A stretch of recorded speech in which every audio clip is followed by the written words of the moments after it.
Мы должны в своей повседневной жизни сделать так, чтобы все наши братья-гагаузы знали, что у них есть родина на Буджакской земле, которая называется Гагаузия, Гагаузия.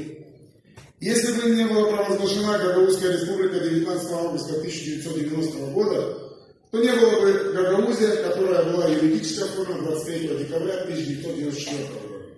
Мы высоко ценим это завоевание на единство и гражданская солидарность. Известно, что становление прочной государственности – это сложный и долгий процесс.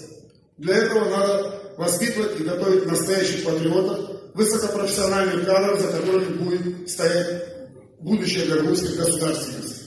Молдавский народ должен с пониманием относиться к устремлениям гагаузского народа, потому что гагаузская автономия стала надежным якорем государственности Республики Молдова. Поэтому 19 августа должен наряду с 27 августа отмечаться как государственный праздник Республики Молдова.